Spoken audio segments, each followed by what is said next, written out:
Ok, donc bonjour, bonjour, bonne année, hein. Aujourd'hui, c'est le nouvel an chinois ou lunaire. Donc, Chok Nang Namai, 新年快乐, Gong Si Fat Cai. Happy New Year. Happy New Year if you're celebrating. And I included some links on Canvas if you're interested in learning more about it. Ok, donc aujourd'hui, c'est le vendredi 12 février. Donc les objectifs pour aujourd'hui, voilà. Ok, donc joyeux nouvel an. 多谢你啊，哪里？quel étage? Voici ma chambre et où est le petit prince? Hein?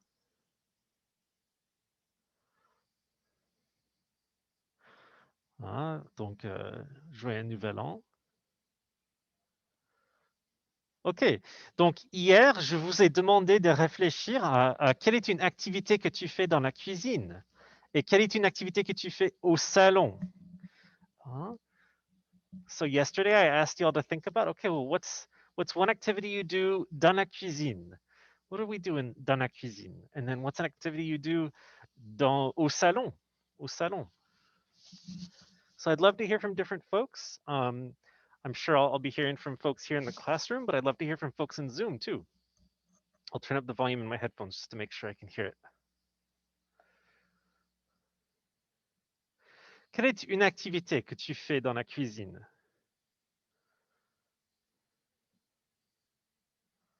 Ouais, ok, donc dans la cuisine, on cuisine, on prépare à manger, on mange dans la cuisine peut-être. Et puis au salon, on peut jouer aux jeux vidéo, on peut regarder la télévision, regarder un film. Ouais,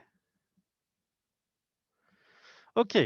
Je vous ai demandé aussi de faire ça, faire cette activité, de trouver les équivalences. Donc, s'il vous plaît, mettez dans le chat les équivalences. And there was a small typo in my activities that I set up for you. It is un pouce. Un pouce. Un pouce is a thumb. And that's something that I messed up because une puce, without the O, une puce is a flea. And I confused those two words. So my bad. Donc un pouce, a thumb, or what would we say in English? Do we use thumbs to measure? Not really. What would we call that measurement? Un pouce.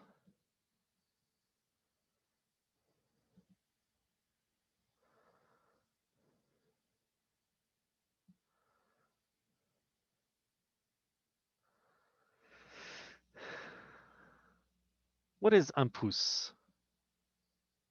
An An inch. inch. You got it. Yeah, it's an inch. Awesome. Well, my headphones are really loud. Yeah, it's an inch. Okay. Donc, combien de centimètres à un pouce? How many centimeters to an inch? And here, this is really helpful to know again because the metric system is used everywhere else. We are the weird ones here in the US with inches and feet and yards. And you can put it in the chat if you'd like, or you can say it out loud, whatever you prefer.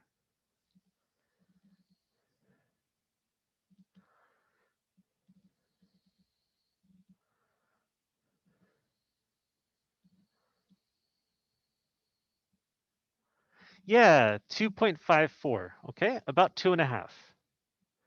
Ok, donc 2,5 centimètres à un pouce. Et puis combien de centimètres à un pied? How many centimeters to a foot? So if we do 2.54 times 12, because there are 12 inches in a foot, combien de centimètres dans un pied?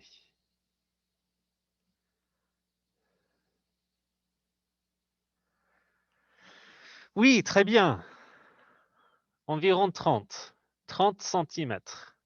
30. Il y a environ 30 centimètres dans un pied. OK? Et combien de kilomètres dans un mille? Un mile, hein? Once again, there was another typo in the, I spelled it the English way, but it's very frustratingly spelled mille, which is also the spelling for 1,000 in French. Kind of annoying. Pour un mille, combien de kilomètres?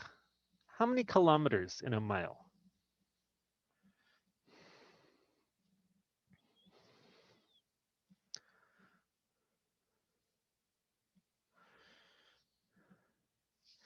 So if somebody's doing a marathon, how long is a marathon? Does anybody know?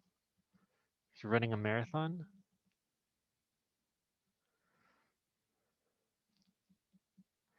I believe a marathon is, I want to say 30K, 30 kilometers. I could be wrong. Okay. Okay, I'll just give you the answer. A marathon maybe 20 miles? I don't know. I know we have one person in the classroom who might be running marathons. If they could tell us, that would be really cool. Donc, il y a environ 1,5 km. 1,5 km pour un mile. Okay. Okay. Okay, so for a marathon, it is 26.2 miles, which I believe is 50 kilometers, which is why it's a funny number. Okay. Thank you to our runner in the class. Oh, 42 kilometers? I don't know. What do I know? OK. Et puis enfin, un mètre, c'est 3,28 pieds. So a meter is 3.28 feet. So you might notice there's something kind of funny here. Is something standing out with all this? What seems strange here? We're working with decimals, so fractions of numbers.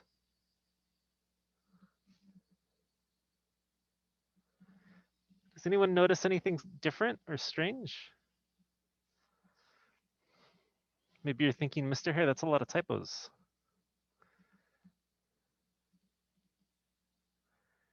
Yeah, somebody wrote in the chat commas. What are those commas about? Yeah, so in French, they use commas for decimals. Okay, so in French, you're going to see a comma instead of a decimal, and vice versa. So I'll go ahead and put it in the chat. Boop. So 1,000 in French is going to be, or it could be just a space. Okay, which looks really strange for us because we're used to seeing periods as decimals.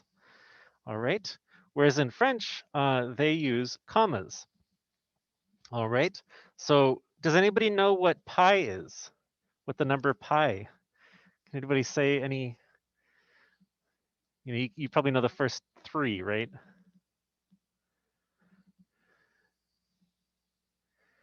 Does anybody know the what pi represents roughly in math? Yeah, 3.1415. Awesome. All right. So in French, we wouldn't say 3.14, we would say 3,1415, etc., etc. Okay? 3, etc., etc. Okay? So again, in French, you will see commas instead of periods for decimals. Okay? This is not a really, really essential thing, but it's definitely something that can help you down the line. Okay. While I'm kind of rambling about stuff and things, oops. I wanted to very quickly make a note of Valentine's Day. So Valentine's Day is this Sunday, and like many of these holidays, they come from the Catholic tradition, where each saint has a day. And let's see if this will work.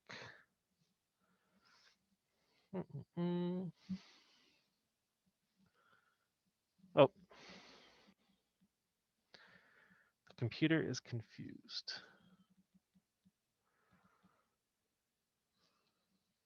There we go.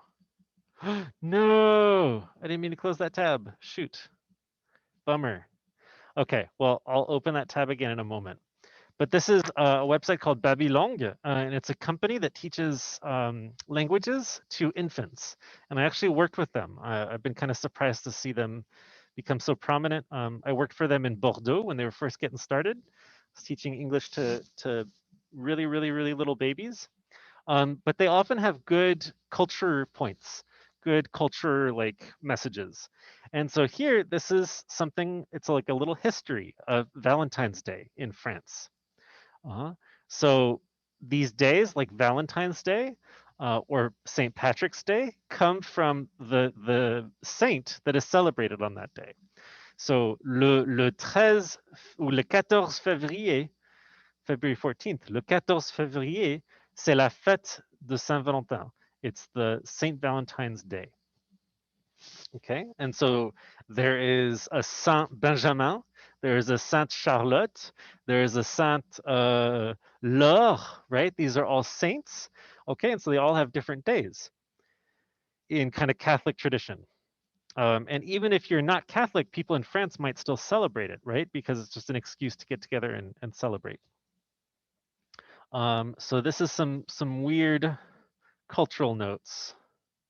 I'm gonna pause the recording because the screen share is getting all goofy. All right. Okay. So here in this website, we'll get the poem, and then this kind of talks about the poem because the poem was written in the 14th century, 14th, 15th, I think it was 15th century actually. And Charles d'Orléans was a duke of France who was captured and imprisoned in England. But he was not imprisoned in this horrible, horrible state. It was kind of like a nice prison because he was a duke. So they weren't gonna like be too mean to him. But it was still kind of a prison and he was still kind of stuck. And so he wrote this poem to his wife, Bonne d'Armagnac. Okay. So, au matin de la Saint-Valentin, après une mauvaise nuit, Charles d'Orléans est réveillé par la lumière du soleil entrant dans sa chambre. So the morning of Valentine's Day, after a long restless night, he's woken up by the light of the sun, and the songs of birds that are going on outside keep him from falling back asleep. And so he's talking about he's sending this poem to his wife, or well, he's kind of talking about her basically, and he's mourning her because she has died, I believe, and so he's crying into his pillow. And so he's alone and he's kind of just being miserable in his bed. And so yeah. So I'm going to read the poem to you real quick. And you'll notice it is not in modern French. This is Middle French. So kind of think like Shakespeare, sort of, where it's not really, really old. It's old. It's 14th, 15th century, but it's you can still kind of understand it a little bit if you get practice reading it. And what I want you to do is I want you to listen and to see if you hear anything repeated a lot. All right, so listen carefully and see if you hear something repeated. Le beau soleil, le jour Saint-Valentin, qui apportait sa chandelle allumée, n'a pas longtemps entré un bien matin, privement en ma chambre fermée. Cette clarté qu'il avait apportée s'y m'éveilla du somme de soucis, où j'avais toute la nuit dormi, sur le doux dur lit d'ennuyeuses pensées. Ce jour aussi, pour partir leur butin, les biens d'amour faisaient assembler tous les oiseaux qui, parlant l'air latin, criaient fort, demandant la livrée, que nature leur avait ordonnée. C'était d'un père comme chacun choisit, s'il ne me peut rendormir pour leurs cris sur le dur lit d'ennuyeuses pensées. Lors, en mouillant de larmes mon coussin, je regrettais ma dure destinée, disant: Oiseaux, je vous vois en chemin, de tout plaisir et joie désiré. Chacun de vous a père qui lui agrée, et point n'en est, car mort qui m'a trahi, après mon père, dans un deuil, je languis sur le dur lit d'ennuyeuses pensées. Saint-Valentin choisisse cette année ceux et celles de l'amour reparti. Seul me tendrait de confort dégarni sur le dur lit d'ennuyeuses pensées. Okay, so again, that's a lot of words. It's a poem. Did you hear anything repeated? Or do you see anything repeated when you read the poem?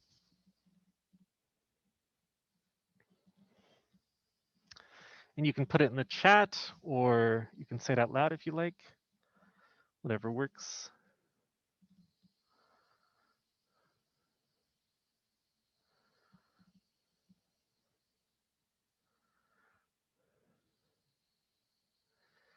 So you probably heard rhymes, right? It's a rhyming poem. A lot of the French language changed and evolved around rhyming. Poetry was very important.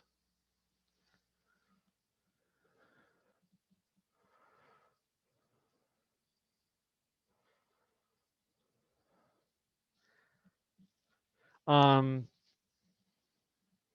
anybody have any ideas? Is anybody seeing anything that's repeating? Maybe when you're reading it?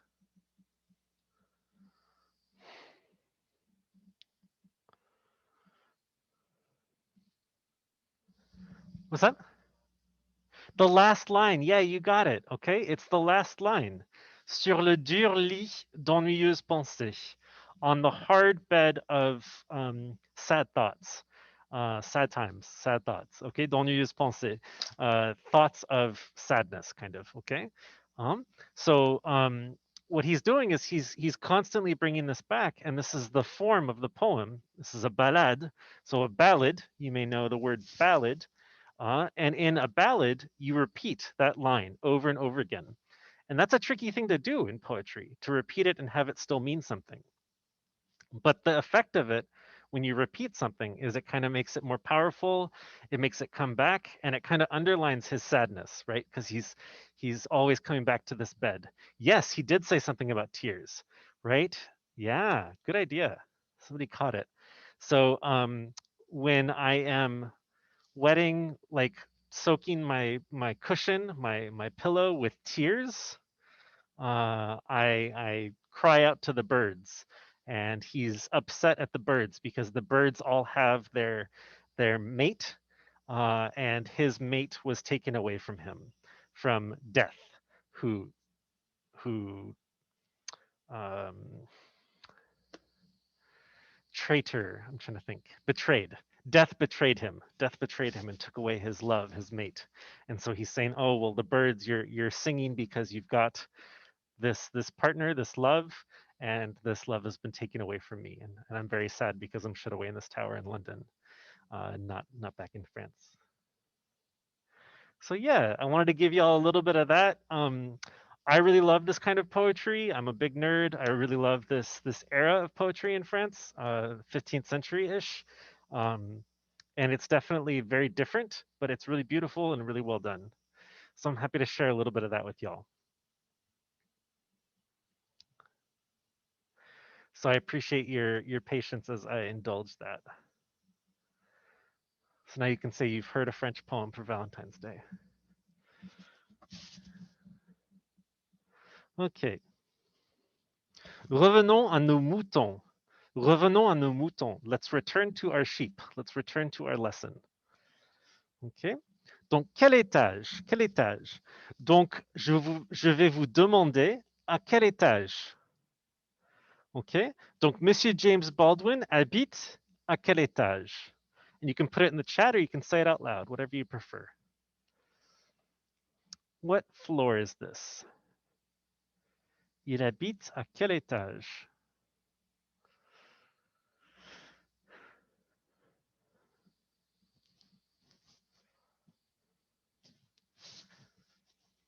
I'd love to hear some great pronunciation too, some of that good practice. So that someday you can read poetry too and make it sound really pretty, prettier than me. Au deuxième étage. Super, bravo, bravo. Somebody got it in the chat. Super. Oui, Il habite au 2e étage. Il habite au 2e étage. Monsieur Baldwin habite au 2e étage. Et les bananes en pyjama, ils habitent à quel étage? Les bananes en pyjama habitent à quel étage? Super, super. We got an all-star in the chat. Can somebody else get it? So we got somebody who got it in the chat, which is excellent. That makes me really happy. Somebody want to try to say it? Les bananes en pyjama habitent au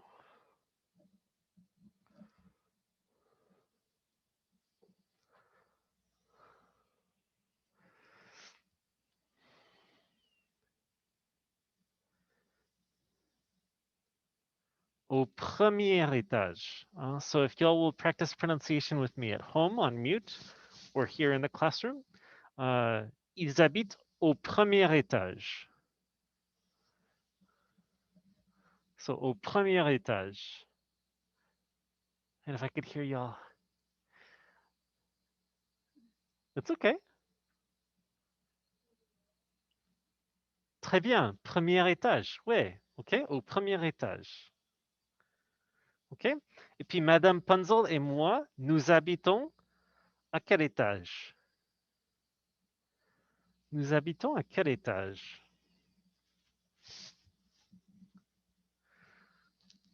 It's not quite a trick question, but it's a little tricky.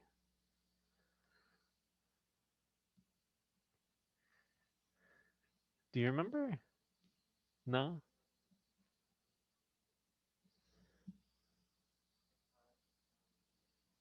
Yeah, you got it. So one person remembered étage. We're not going to use it for this, actually. We're crossing it out. And instead, we're going to say, does anybody remember how to say this floor? What floor is this? It's the ground floor. Rez-de-chaussée. Super, oui, oui. Au rez-de-chaussée. Nous habitons au rez-de-chaussée. Bravo, bravo. Excellent. Oui. Nous habitons au rez-de-chaussée. So if everybody could please practice pronouncing that, either on mute or at home or here. Rez-de-chaussée. Super, bravo. Oui, nous habitons au rez-de-chaussée. OK. Donc hier, je vous ai parlé de la cuisine et du salon. Et aujourd'hui, j'aimerais vous présenter ma chambre. Ma chambre. OK. Voici ma chambre. Ma chambre est lumineuse. Dans ma chambre, les murs sont blancs, mais il y a un mur bleu dans ma chambre. J'ai une grande fenêtre dans ma chambre, donc il y a beaucoup de lumière. Tu aimes ma chambre? Tu aimes ma chambre?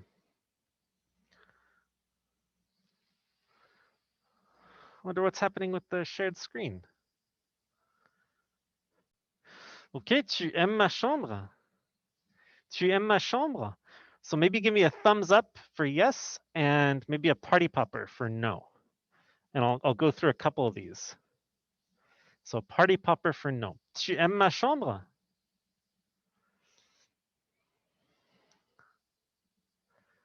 Oui? Non.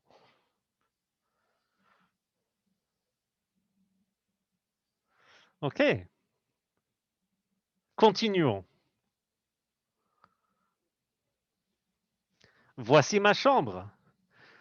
Ma chambre est sombre. Ma chambre est sombre. Dans ma chambre, les murs sont gris, mais le plafond est blanc dans ma chambre. Le plafond est blanc dans ma chambre. J'ai 3 lampes dans ma chambre et un gros lit. Tu aimes ma chambre? Donc oui ou non. Tu aimes ma chambre? So show me a react. So thumbs up for yes and a party popper for no. Tu aimes ma chambre?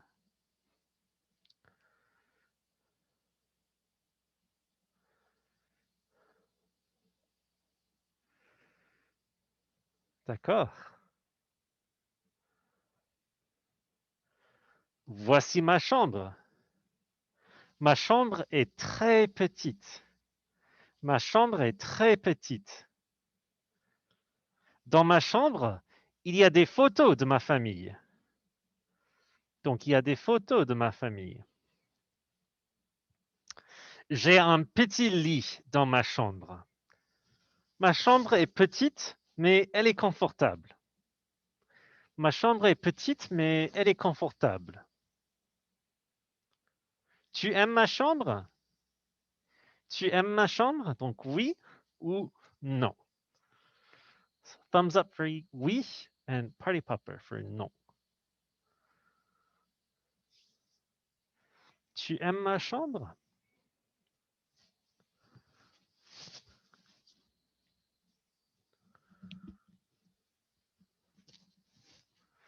Let me see those reacts in Zoom. So party popper, non. Thumbs up for oui. Tu aimes ma chambre?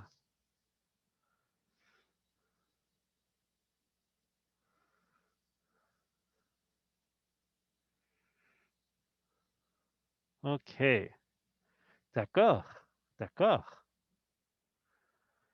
Et enfin, voici ma chambre. Voici ma chambre.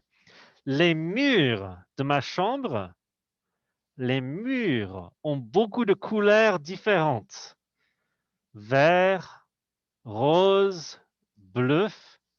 Voici ma chambre. Les murs de ma chambre ont beaucoup de couleurs différentes. Il y a 2 lits superposés dans ma chambre. Donc un lit superposé, superposé dans ma chambre. Je partage ma chambre avec ma sœur Églantine. Ma chambre est petite, mais j'aime toutes les couleurs. J'aime toutes les couleurs. Il y a du jaune, il y a du vert, il y a de l'orange.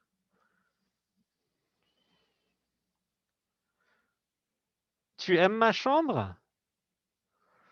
Oui ou non? Oups. Oui ou non?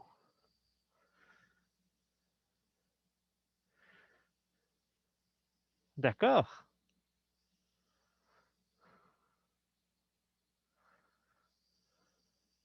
Oui, super. OK. Donc, ma chambre et ta chambre à toi, est-ce que tu as une petite chambre ou une grande chambre? Et toi?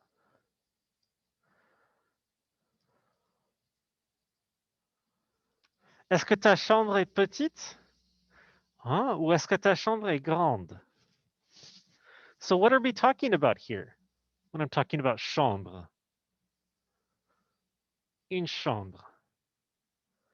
What room do you think this is?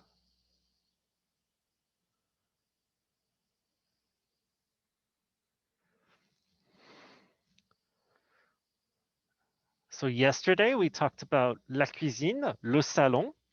Today we're talking about ma chambre. Which room is ma chambre?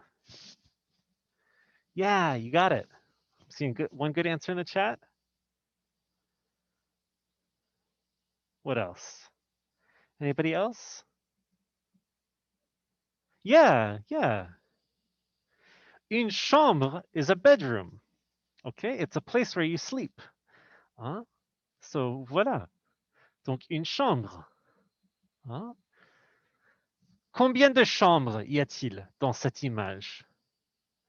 Combien de chambres? Il y a combien? Un, deux, trois, quatre. Combien de chambres il y a ici? Il y a combien de chambres? Combien de chambres? Can anybody tell me?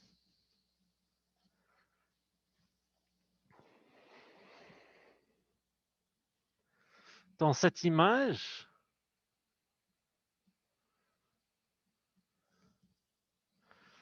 I'm having trouble seeing my cursor.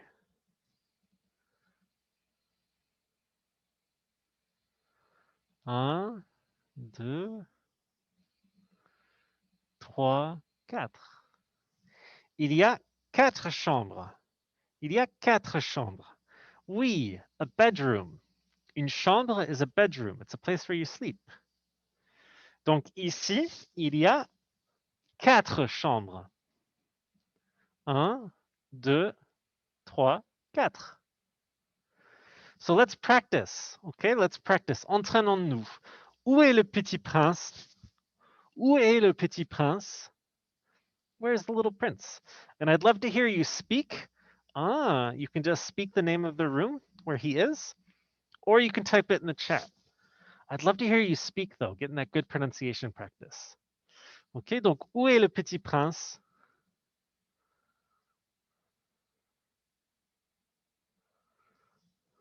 Où est le petit prince?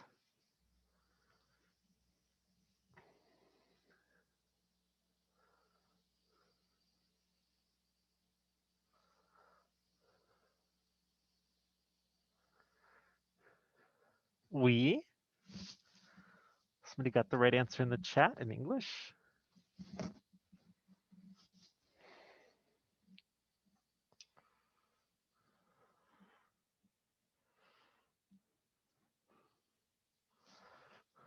I'm going to move a little bit so that I can see the screen because my iPad is not working.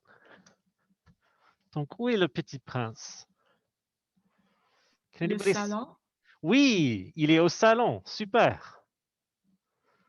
Oui. Le petit prince est au salon. Il regarde la télé au salon. Il joue aux jeux vidéo au salon. Donc, peut-être tu joues à Zelda au salon. Peut-être tu joues à Minecraft au salon. Je ne sais pas. OK? Donc, le petit prince est au salon. Il regarde la télé, il regarde les films. Ce soir, tu vas regarder peut-être WandaVision. There's a new episode coming out, so peut-être tu vas regarder WandaVision au salon. Ok, où est le petit prince? Où est le petit prince?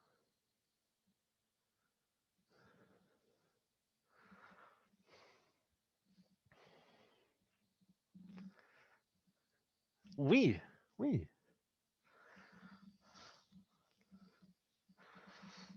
Oui, il est dans la cuisine. Hein? Le petit prince est dans la cuisine. Il mange son dîner dans la cuisine. Il prépare le déjeuner dans la cuisine. Ou il cuisine peut-être dans la cuisine. Je ne sais pas. Je ne sais pas s'il aime cuisiner. Peut-être tu aimes cuisiner dans la cuisine. Ok, maintenant, où est le petit prince?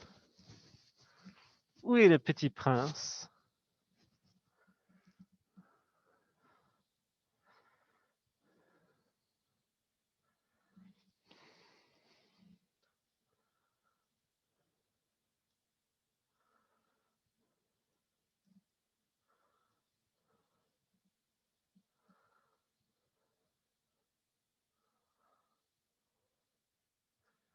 Il est où le petit prince?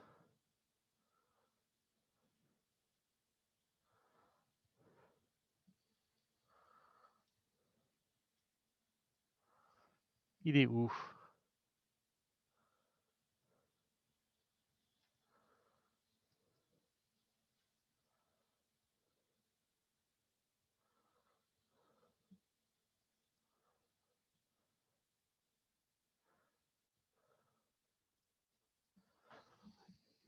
Il est où le petit prince?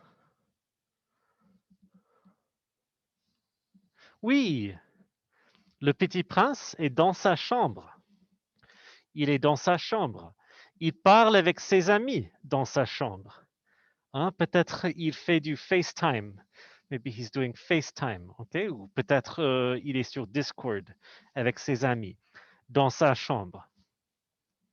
Il travaille son anglais dans sa chambre. Donc, il étudie dans sa chambre.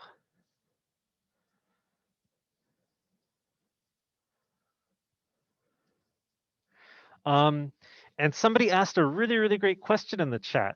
We're seeing au salon, and then we're seeing dans sa chambre. And somebody asked, well, what's the difference? And that's a really, really great question. It's a little bit complicated though. Dans is usually going to mean in, and it's usually going to be literal, literally in something. Au is often going to be more figurative. And so just kind of like generally in that area. For this class though, for French 2, all that's important is that you memorize expressions, right? And memorize the generally dans sa chambre. Generally, we're going to say dans sa chambre if we're talking about in someone's bedroom. We're going to talk about au salon, in the living room, right? Or dans la cuisine, for in the kitchen, and things like that. So I'm happy to go into more detail with that, with your questions. I'm always happy to answer those questions, but I want to make it really, really clear that for this stage, for French 2, you're just kind of memorizing the blocks of words, the chunks of words. Awesome. Okay. So that's all for today. I will stick around and answer questions. Otherwise, bon weekend. Have an awesome weekend. Stay warm. It's going to be very cold until Monday. 新年快乐. Happy New Year. Happy New Year and bonne fête Saint-Valentin. Happy St. Valentine's Day.